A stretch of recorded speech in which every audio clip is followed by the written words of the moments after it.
నమస్కారం అండి. నేను Srilatha, chief clinical dietitian, Medicover hospitals, Madhapur. ఇవాళ మనము ప్రోటీన్ గురించి తెలుసుకుందాం. సో ప్రోటీన్ మనకి ఫిబ్రవరి 27న ప్రోటీన్ డే అని సెలబ్రేట్ చేస్తారనమాట.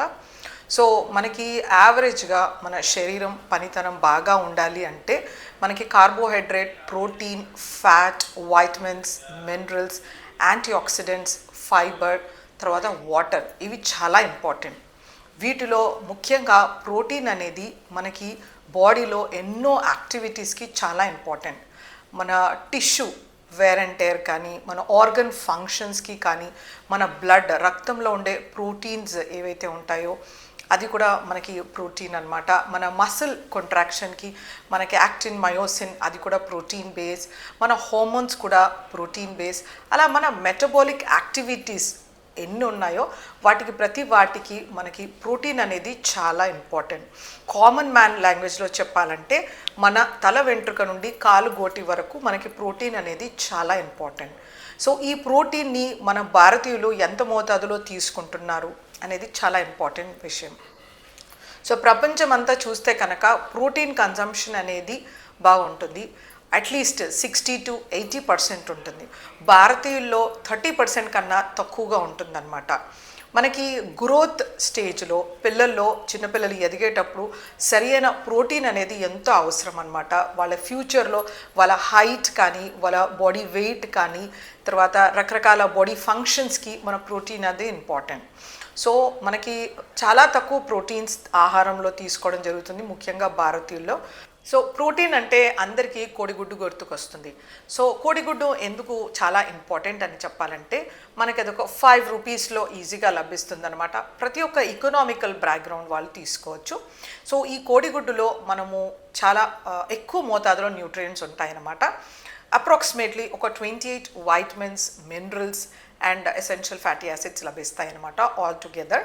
సో మీరు ఏ వైటమిన్ అయినా, మినరల్ అయినా చెప్పండి, అందులో ఖచ్చితంగా ఉంటుంది, ఎక్సెప్ట్ వైటమిన్ సి. సో మనం యావరేజ్గా ఒక ఎగ్ తీసుకుంటే ఒక 50 grams ఉంటుంది. దీంట్లో మనకి 6.7 grams ఆఫ్ ప్రోటీన్ లభిస్తుంది, అలాగే 6.7 grams ఆఫ్ ఫ్యాట్ లభిస్తుంది. మనకి సుమారుగా ఒక 85 calories ఆఫ్ ఎనర్జీ లభిస్తుంది అనమాట. దీనిలో నుండి ఒక 2 milligrams ఆఫ్ ప్రోటీన్ వస్తుంది. దీన్ని హై బయాలజికల్ వాల్యూ ప్రోటీన్ అంటారు. అంటే ఇది మనం కన్జ్యూమ్ చేసినప్పుడు ఇందులో మ్యాక్సిమం మోర్ దెన్ 90% మన శరీరానికి ప్రోటీన్ ఇమ్ముడుతుంది. అందుకే దీన్ని క్లాస్ 1 ప్రోటీన్ అంటారు. ఇందులో మంచి వైటమిన్ ఏ ఉంటుంది. సో చిన్నపిల్లలు 9 months దాటినప్పటి నుంచి వృద్ధులు, జీరియాట్రిక్స్, మరి పీడియాట్రిక్స్ నుంచి జీరియాట్రిక్స్, ప్రతి ఒక్క ఏజ్ గ్రూప్ వాళ్ళు ఎగ్ని ఆహారంలో ఇన్కార్పొరేట్ చేసుకుంటే excellent high biological value protein, iron, vitamin A, B complex vitamins, calcium, phosphorus, essential fatty acid, medium chain triglycerides, కొంతమేరకు ఒమేగా 3 ఫ్యాటీ యాసిడ్స్ లభిస్తాయన్నమాట. సో ఈ కోడిగుడ్డుని ఖచ్చితంగా పిల్లలకి, స్కూల్ గోయింగ్ పిల్లలకి బాయిల్ చేసి ఇవ్వడం కానీ, దాన్ని మనము గ్రీన్ లీఫీ వెజిటేబుల్లో మనము వేసి ఉడికించడం కానీ, లేకపోతే వెజిటేబుల్ కర్రీ కాంబినేషన్స్లో క్యాప్సికమ్ ఎగ్ కర్రీ కానీ, లేకపోతే టొమాటో ఆనియన్ ఎగ్ కర్రీ కానీ, స్ప్రింగ్ ఆనియన్స్ తోటి, లేకపోతే పాలకూరలోకి, ఇలా రకరకాల వెజిటేబుల్ కర్రీస్లో మనం ఎగ్ యాడ్ చేస్తే పిల్లలు ఆ వెజిటేబుల్తో సహా ఈ ఎగ్ని తీసుకుంటారు. సో పిల్లల్లో ఎక్కువ బంగాళదుంప ఫ్రై ఇష్టపడుతుంటారు. ఇలా ఎగ్ కాంబినేషన్ చేసినప్పుడు మంచి ప్రోటీన్ లభిస్తుంది. దాంట్లో చాలా ఉప్పు కారం వేసేసి, దాంట్లో రకరకాల చీజ్ టాపింగ్స్ వేసేసి దాన్ని ఫ్రై చేయడం కానీ, స్క్రాంబుల్ చేయడం కానీ, ఇలాంటి చెడు అలవాట్లు పిల్లలకి నేర్పించకూడదు.